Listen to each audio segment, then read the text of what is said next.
Tara, go, go, go.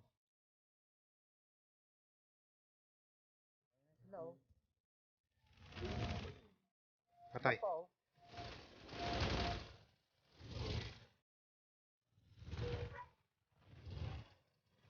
Lagi nag-miss ako.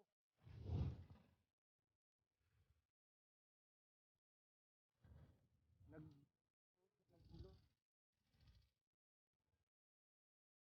Nagpadapa.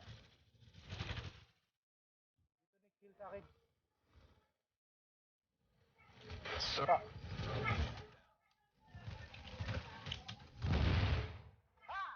Sabog ka, gago.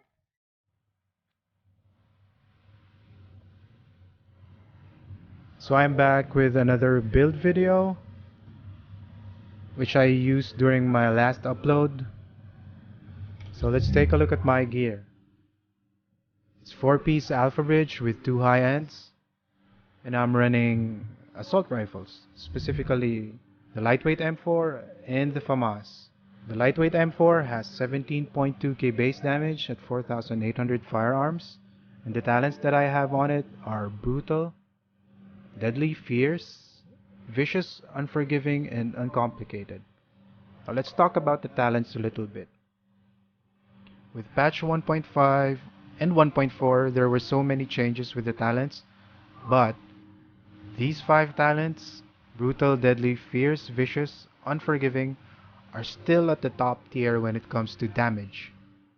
So I still prefer to go with these talents, but there are other good talents like utility talents, like the Predatory, Self-Preserved, Swift, Skilled. You could all use that. Almost every talent is usable now, depending on the type of build that you want to use. But for a DPS, a damage burst build, these 5 talents are the best that you could get. Plus competent, but because there's this new talent, the uncomplicated, it replaces the competent in this slot. So what is uncomplicated? Damage is increased by 15%. Accuracy and stability mods reduce this bonus.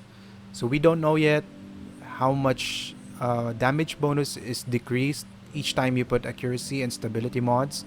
But the basic rule of thumb here is try to avoid accuracy and stability on your mods.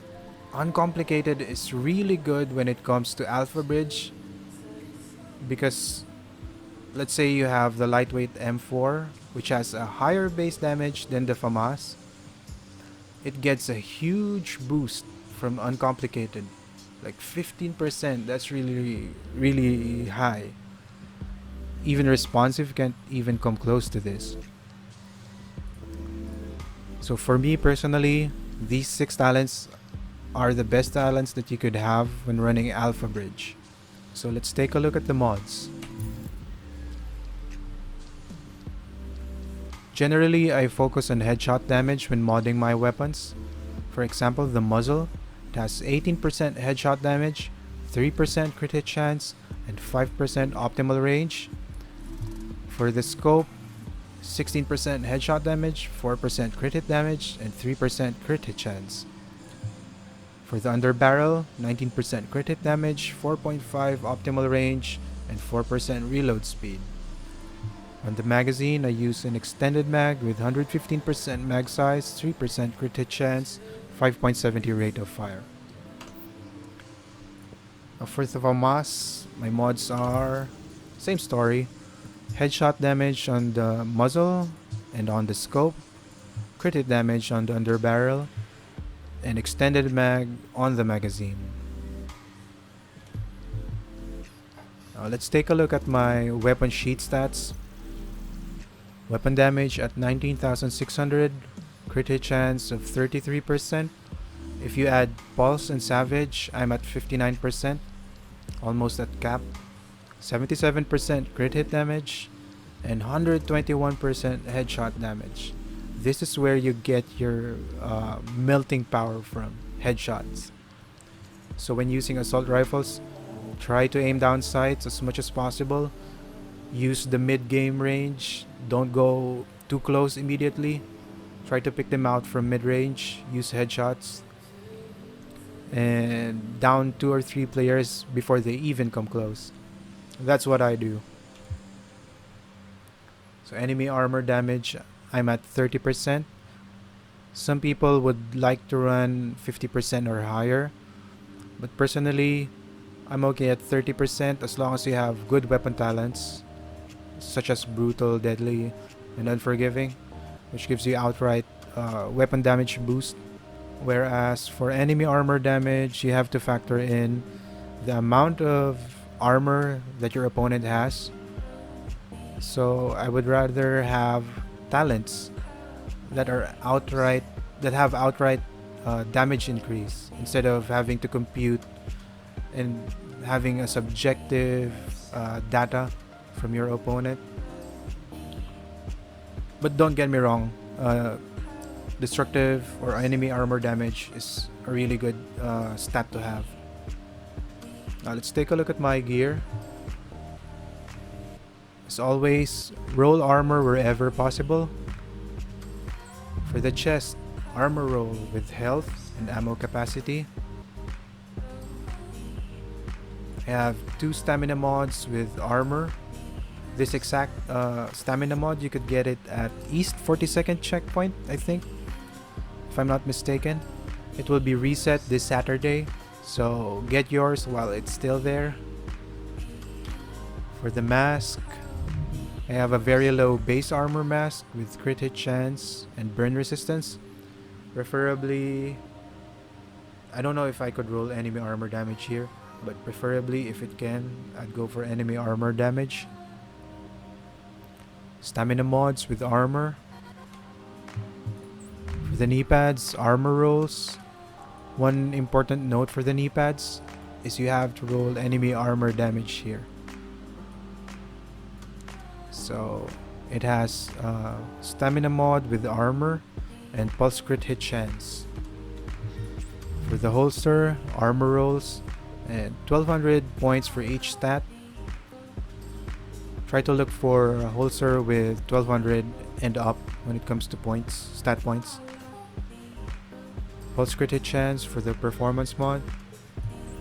Savage gloves, decent savage gloves, 992 armor, 1224 firearms, decent attribute rolls, assault rifle damage, crit hit chance. And lastly, the backpack, specialized backpack. I think specialized is the best in slot when it comes to high end. Let's say even if I get the Barrett's chest piece, I won't take the specialized away. I'll take out Savage most probably and pair the specialized with the Barrett's. Armor rolls, preferably ammo capacity here. Stamina mods with armor, pulse crit hit damage, and pulse crit hit damage for the performance mods. As for my gear sheet stats, total toughness of 469,000 and a max health of 215,000. Weapon damage mitigation of 54.13% at 12,900 armor points. For the talents, on the move for damage reduction, crit hit save for damage reduction, 1 is none for sustained damage, strike back for skill cooldown. If I'm with a group, I run combat medic and triage. As for the talents, there's so many talents that are useful now, like steady hands.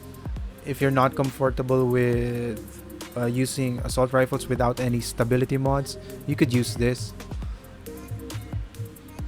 And this talent, Desperate Times, if you're coming from an SMG, if you're an SMG user from the previous patches and you're used to firing from the hip, you could use Desperate Times and still keep that accuracy, but you need to be in low health for this to activate.